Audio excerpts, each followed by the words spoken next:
주변 분들하고 인사 나누고 말씀 나눌게요. 주변 분들하고 인사 나누실 때 성령 사모함이 식지 않길 바랍니다. 예, 우리 이번 치유 부흥 성회를 통해서 많은 분들이 은혜를 누리시고 또 이제 체험도 많이 하셨습니다. 그런데 그거는 일회성이 아닙니다. 지속적으로 성령 충만한 거, 우리가 뭐 방언 받고 또 많은 이적이 일어나고 이것도 중요하지만, 저는 이번 성회에서 가장 감사했던 것은 성령님이 우리 성도님들과 함께 하는구나, 이게 가장 큰 기쁨인 것입니다. 성령 충만하고 성령과 함께 있으면 이것보다 더 큰 은혜가 어디에 있겠습니까? 우리가 항상 은혜를 사모하면서 선포하는 게 굉장히 중요하기 때문에 우리 선포를 많이 하도록 하겠습니다. 제가 어려운 건 다 할 테니까 우리 성도님들은 그냥 왔습니다만 하면 되는 거예요. 제가 더 어렵지 우리 성도님들이 어렵지 않습니다. 그냥 왔습니다만 하면 돼요. 부흥이 왔습니다. 내게도 왔습니다. 자녀에게도 왔습니다. 가정에도 왔습니다. 지역에도 왔습니다. 나라에도 안 올래야 안 올 수가 없겠습니다. 이렇게 오셔야 돼요. 자, 성령 치유 부흥회를 통해서 하나님께서 많은 은혜를 주셨죠. 성령님께서는 지금도 살아 움직이고 계십니다. 성령님은 능력이시고 치유이시고 회복이시고 생명이시고 우리의 길을 밝히 인도하시는 분이십니다. 성령님은 인격체시고 무엇보다도 삼위일체의 하나님이십니다. 성령님은 창조의 영이시죠. 창조시 수면 위에 하나님의 영, 성령이 운행하셨습니다. 흔히 성령을 생각하거나 성령 충만한 사람을 떠올리게 되면 아주 뜨겁다 못해 다소 질서가 없어 보이지요. 그러나 우리가 성령에 취한 거하고 악한 영에 미친 거하고 성령 충만한 거하고 술에 취한 거는 완전히 다릅니다. 비슷해 보일 수는 있지만 완전히 다르고, 우리 성령님은 질서가 있으신 분입니다. 성령님은 질서를 잡아주시는 분이에요. 특별히 성령님은 거룩한 영이시기 때문에 그분이 임하실 때 우리의 죄가 드러난다는 거예요. 어두운데 조명을 밝히고 다 비추지 않습니까? 어둡고 깜깜하면 지저분한 것이 있어도 잘 보이지 않는데 조명이 들어오면 어떻게 됩니까? 다 보이잖아요. 바로 그런 것이, 죄가 드러나는 것이 바로 성령의 조명으로 드러나게 되는 것입니다. 우리에게 빛을 조명해 주니까, 성령님께서 빛을 조명해 주시니까 죄가 드러나는 겁니다. 거룩하신 성령님이 임하시면 마치 어둠 가운데 있던 것들이 빛이 비치면 없어지듯이 성령께서 우리에게 비춰주시면 죄악된 것들이 다 사라지게 될 줄로 믿습니다. 우리는 죄악된 것들이 다 드러나면서 회개에 이르는 것입니다. 우리는 성령으로 말미암아 정결하고 거룩하게 됩니다. 또한 성령님은 무슨 영이세요? 진리의 영이십니다. 예수님도 말씀하셨죠. 요한복음 15장 26절에 내가 아버지께로부터 너희에게 보낼 보혜사 곧 아버지께로부터 나오시는 진리의 성령이 오실 때에 그가 나를 증언하실 것이요 라고 말씀하고 계시고요. 요한복음 16장 13절에서는 그러나 진리의 성령이 오시면 그가 너희를 모든 진리 가운데로 인도하시리니 그가 스스로 말하지 않고 오직 들은 것을 말하며 장래일을 너희에게 알리시리라 라고 말씀해주고 있습니다. 성령님은 진리의 영이신데 놀랍게도 자신을 증거하시는 분이 아니라, 성령 자체를 증거하시는 분이 아니라 예수님을 증언하는 일을 하시는 분이라고 합니다. 성령님은 하나님의 말씀도 깨닫게 하시는 분이십니다. 같은 성경을 보아도 인간적인 눈으로 볼 때는 그 말씀이 잘 이해가 되지 않아요. 그런데 성령님의 조명하심에 따라 진리를 깨달으면서 보시는 분이 있습니다. 말씀을 읽을 때에 우리가 성령님의 조명하심으로 깨닫는 은혜가 있기를 주님의 이름으로 축복합니다. 성령님은요, 우리를 구원하신 예수 그리스도를 주라고 고백하게 합니다. 성령님으로 말미암아 놀라운 역사와 초자연적인 기적이 나타납니다. 초자연적이라고 하니까 뭐가 부러졌으면 그냥 막 만지기만 하면 붙는다. 뭐 그런 일도 있을 수 있겠지요. 그런데 대개는 초자연적이란 말은 자연스럽지 않고 보통 사람들이 하는 것을 초월한다, 이런 뜻을 가지고 있습니다. 그래서 바로 그것이 갈라디아서 5장에 나오는, 갈라디아서 5장 22절에서 23절에 나오는 성령의 열매인 것입니다. 초자연적인 일들 일어나는 게 그게 뭐냐면, 오직 성령의 열매는 그냥 막 부러지고 해서 붙는 그런 것도 있겠지만, 더 정확하게는 성령의 열매는 사랑과, 따라합니다. 사랑과 희락과 화평과 오래 참음과 자비와 양선과 충성과 온유와 절제니 몇 개예요? 어떻게 그렇게 잘하세요? 세지도 않고. 이 성령의 9가지 열매가 금지할 법이 없다는 거예요. 할렐루야. 성령 충만해서 반드시 성령 9가지의 열매를 맺는 저와 우리 성도님들 되시기를 주님의 이름으로 축복합니다. 자, 근데 이 성령의 열매는요, 그냥 나타나는 게 아니라 다른 사람과의 관계에서 드러나게 돼 있는 것입니다. 성령님이 역사하니까 성령의 열매를 맺으면서 이전에 사랑하지 못했던 사람들, 내가 사랑하려고 하면 사랑이 안 돼요. 그런데 이제 성령의 열매를 맺으니까 성령의 열매는 뭐과? 9개만 알고 바로 첫 번째 건 안 나오네요. 자, 사랑과. 그러니까 성령의 열매를 맺으니까 다른 사람과 사랑이 돼요, 안 돼요? 됩니다. 자, 전혀 기뻐할 수 없는 상황이에요. 성령의 열매를 맺으니까 어떻게 돼요? 기뻐하게 되고.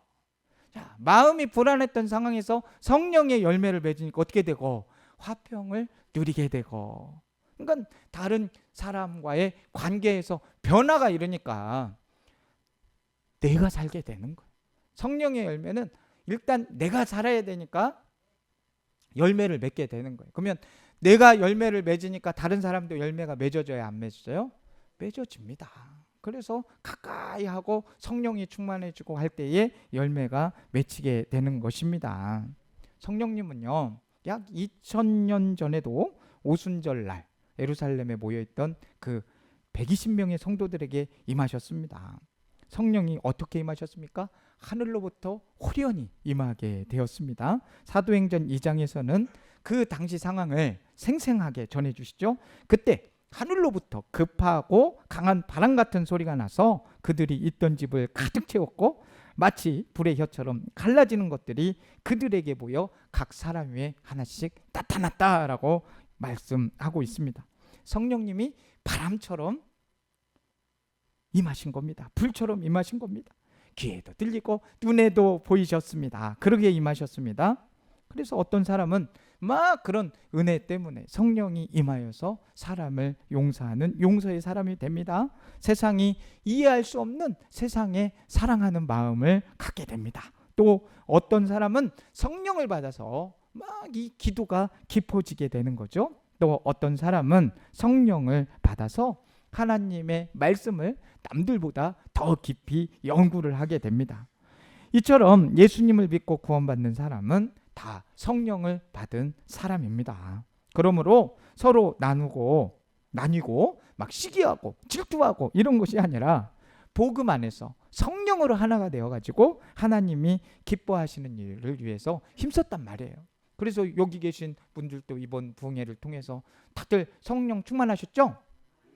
네, 7분 충만하셨는데 다 하셨으리라고 저는 분명히 믿습니다. 그런데 그 성령 충만이 있으니 이제 서로 나뉘고 막 이거 갖고 시기 질투하고 이게 아니라 뭐냐면 성령 안에서 일을 하니까 기쁨이 충만해지는 것입니다. 복음 안에서 성령으로 하나 되어 하나님이 기뻐하시는 일을 위해서 함께 힘써 행하게 됩니다.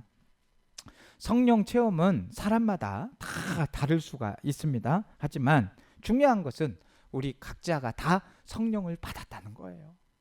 성령을 다 받았다는 거예요. 그리고 성령이 충만해지면 무엇보다도 뜨거워지는 게 있는데 뭐냐면 복음을 전하고 싶어요.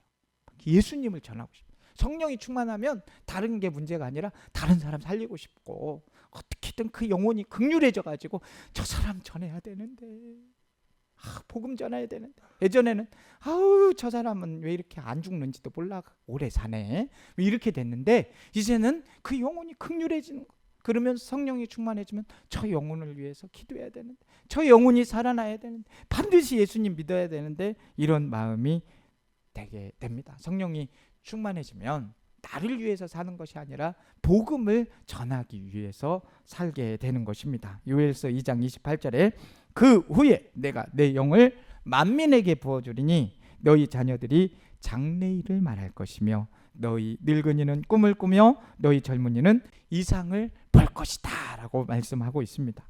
여기서 나의 영은 바로 성령님이신 겁니다. 내 영은 바로 성령인 것이죠. 성령으로 충만하면 세상 나라가 아니라 하나님의 나라를 보게 된다는 겁니다. 그래서 이 사도행전은 성령의 역사가 많이 일어나죠. 그래서 사도행전을 흔히 성령행전이다 이렇게도 말하고 있는 것이죠. 바로 이 요엘서의 말씀을 가지고 베드로가 이 말씀이 오늘 이루어졌다 하면서 사도행전 2장에서 설교를 했습니다. 성령을 받은 제자들은 복음을 전하는 삶을 살게 되었습니다. 자, 이 세상 한 번 사는 인생을 하나님을 위해 달려가는 인생으로 살고 싶지 않습니까? 그렇게 달려가기를 원합니다. 이전에는 막 예수님과 같이 생활하면서도 도망갔던 제자들 아닙니까? 예수님을 핍박했던 사람 아닙니까? 베드로 수제자이지 않습니까? 예수님과 함께 다니면서도 죽음 앞에서 그 어린 작은 애가 저 사람도 그 옆에 있었던 것 같은데 나는 아닙니다 이러면서 막 주님을 부인했죠. 그래서 베드로가 제일 무서워하는 동물은 하면서 넌센스 퀴즈도 나오죠. 뭐겠어요? 닭.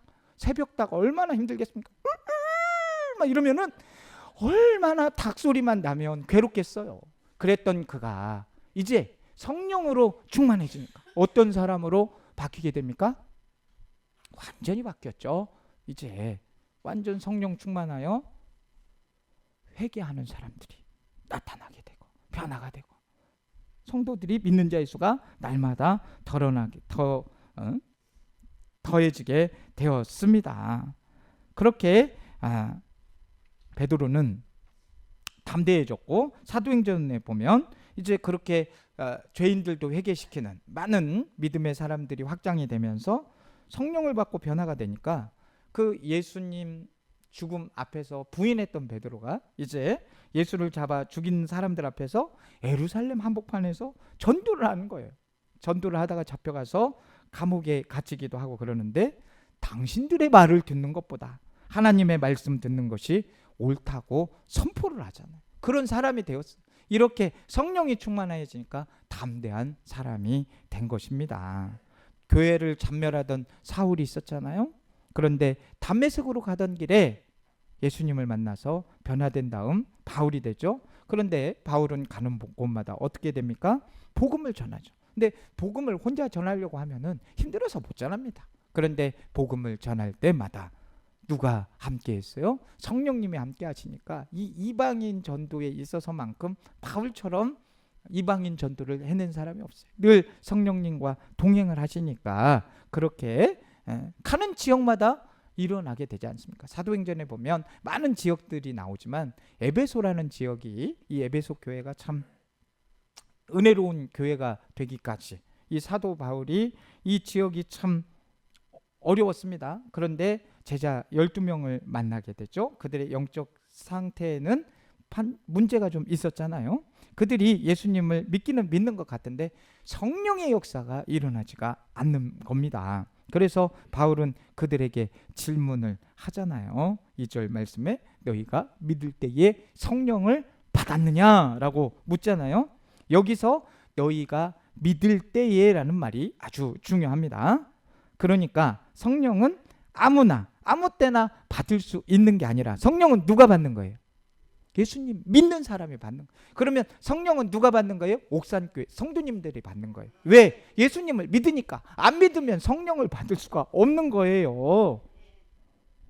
예수를 믿을 때, 예수님을 믿을 때 성령을 받는 것이 약속이라는 말씀입니다. 그런데 놀랍게도 이들은 성령? 그게 뭐예요? 예수를 믿고 있는데 너희가 믿을 때 성령을 받았느냐? 성령? 그게 뭐예요? 이러고 있는 거예요. 우리는 성령님이 계심도 듣지도 못했다. 이렇게 대답하고 있는 겁니다. 그러니까 그들은 예수님을 진정으로 믿은 것도 아니다. 이렇게 볼 수가 있는 거예요. 3절 말씀에 바울이 이를 때 그러면 너희가 무슨 세례를 받았느냐? 대답하되 요한의 세례니라. 예수님께 세례 받았다는 얘기를 안 하죠. 무슨 세례를 받았느냐고 묻자 그들은 세례 요한의 세례를 받았다. 이렇게 대답을 합니다. 그러자 그들이 제대로 믿은 게 아니라는 사실을 확인한 바울은 예수 그리스도의 복음을 풀어서 설명을 해주죠. 4절 말씀 보시면 바울이 이르되 요한이 회개의 세례를 베풀며 백성에게 말하되 내 뒤에 오시는 이를 믿으라 하였으니 이는 곧 예수라 하거늘. 이렇게 말하고 있습니다. 세례 요한은 그는 응해야 하겠고 나는 쇠해야 하리라. 요한복음 3장 30절에 말씀하고 있죠. 내 뒤에 오시는 이 분을 믿으라고 했는데 바로 예수님이죠. 그분은 흥해야 하겠고 자기는 쇠해야 하리라. 왜 그랬겠어요? 세례 요한이 아무리 똑똑하고 훌륭한 사람이라고 하여도 진정한 구원자는 예수 그리스도이기 때문에 예수 그리스도를 말하고 있는 것입니다. 그리고 이렇게 말하죠. 나는 그의 신발끈을 풀기도 감당치 못하겠다라고 외치고 있는 겁니다. 그분이 바로 예수 그리스도이셨던 거죠. 그래서 5절에서 7절 말씀 보면 그들이 듣고 주 예수의 이름으로 세례를 받으니 바울이 그들에게 안수하매 성령이 그들에게 임하심으로 방언도 하고 뭣도 하고 방언도 하고 뭣도 하고 예언도 하니 모두 12사람쯤 되니라 하고 말씀하는 겁니다. 자, 바울이 에베소에 만난 제자들은 사람들이 그들이었던 메시아인 예수가 그리스도다라는 사실을 듣고는 예수님을 믿고 그 말씀에 이제 은혜가 돼서 예수님을 믿고 세례를 받았습니다. 그리고 바울이 안수할 때 성령이 임했습니다. 할렐루야. 예수님을 믿으면 성령을 선물로 주신다는 그 약속이 이루어진 겁니다. 이처럼 성령의 역사는 또 다른 성령의 역사를 낳게 됩니다. 우리 모든 분들이 성령 충만해서 성령의 역사가 이 지역에 일어나기를 주님의 이름으로 축복합니다. 내가 성령을 받으면 가정에도 성령의 역사가 나타나고 우리가 성령 충만함을 받으면 어두운 이 땅에도 하나님의 역사가 시작이 됩니다. 그래서 6절 말씀에 보시게 되면 성령님이 임하시니까 바울이 만난 그 12명이 방언도 하고 예언도 했습니다. 은사가 나타난 거죠. 이러한 모습은 성령님이 눈에 보이게 임하셨다는 것을 말씀하고 있는 것입니다. 은사라는 것은 성령님이 우리 안에 계시다는 것이 드러나 보이는 거예요. 성령님의 은사는 하나님이 주신 아름다운 선물입니다. 물론 주의해야 될 점도 있죠. 성령님이 임하심으로 나타나는 현상인 방언이나 예언이나 병고침이나 그 이외에 초자연적이고 신비로운 것들이 있지만 막 그거를 추구하면 나 방언 받았다, 나 예언 받았다, 나 병고침 받았다, 초자연적이 일어난다, 이것만 강조를 하다 보면 아주 신앙이 잘못될 가능성이 큽니다. 어떤 능력을 받으면 이거 내 거다 막 이러면서 난 방언 받았어, 방언도 못 받았으면 얘기도 하지만 뭐 이러시면은 안 된다 이 말이에요. 그건 내 거가 아니란 말이에요. 이것은 내 것이 아니라 주님께서 이 주님 일하라고 주신 거란 말이에요. 근데 이거 막 내 거라고 막 신령한 척 막 하면서 이거 나 병 고치니까 그냥 다 와라 내가 고쳐줄 테니 이게 아니란 말이에요. 성령의 역사가 나타난다. 이걸 말씀드리는 겁니다. 주님의 공동체를 위해서 사용하라고. 성령의 열매를 맺으라고. 그 성령의 열매를 주님 전하는 데 사용하라고 이 모든 것들을 주십니다. 그래서 은사는 모든 것이 성령님의 초점이 맞추어져야 하는 것입니다.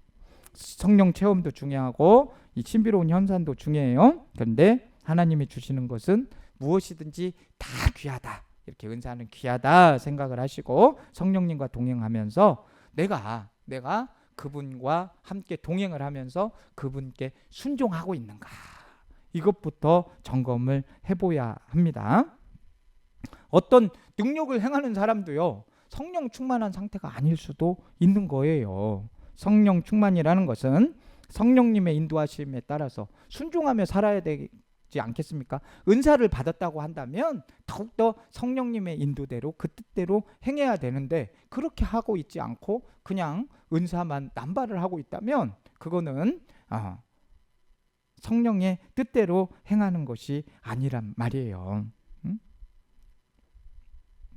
우리가 예수님을 믿는다는 것 자체가 우리 안에 성령이 계시다는 증거다. 이거를 기억하시고 예수님을 주님이라고 고백하는 것이 곧 성령님이 내 안에 계시는 증거가 된다는 것을 반드시 기억하시기 바랍니다. 그래서 드러나는 기적이나 은사나 신비한 현상을 따라가는 것이 아니라 성령님이 내주해 주심을 깨닫고, 그리고 그분께 내 삶의 주권을 내어드리는 것, 이것이 가장 중요한 일이라는 거 생각하시길 바랍니다.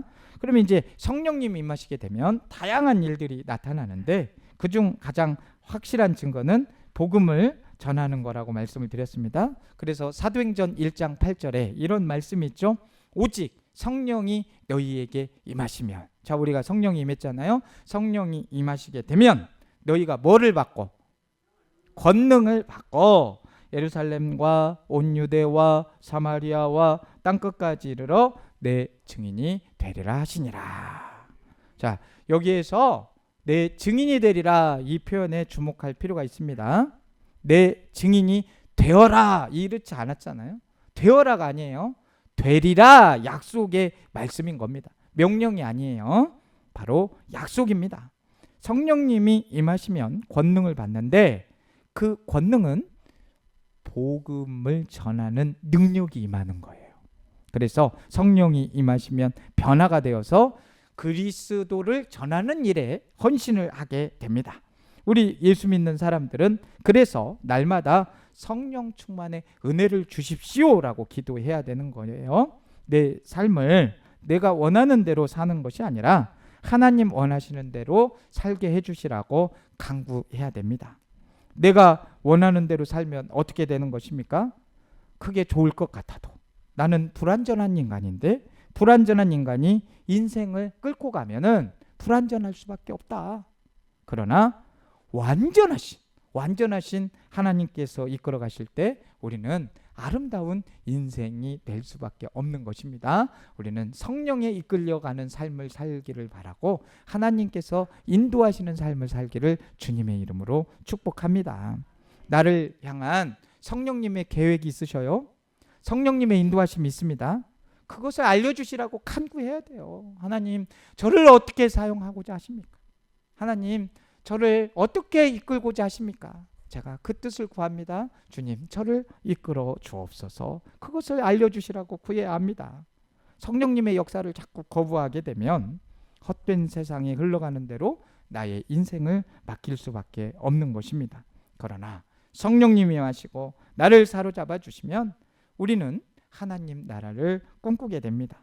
갇혀있고 절망하고 자유가 없는 인생 가운데 성령님이 임하시면 자유를 얻고 주님의 영광을 위해 아름다운 꿈을 꾸게 되는 것입니다.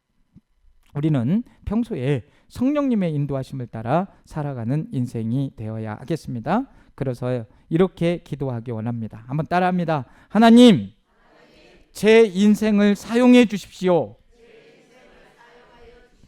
살아계셔서 어제도 역사하시고 오늘도 역사하시는 성령님께서 나의 삶을 다스려 주십시오.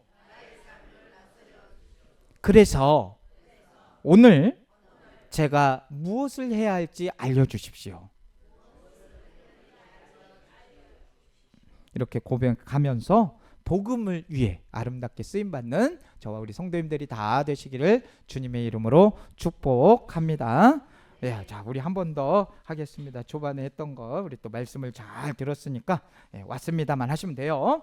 부흥이 왔습니다. 내게도 왔습니다. 자녀에게도 왔습니다. 가정에도 왔습니다. 지역에도 왔습니다. 나라에도 왔습니다. 오셨습니다.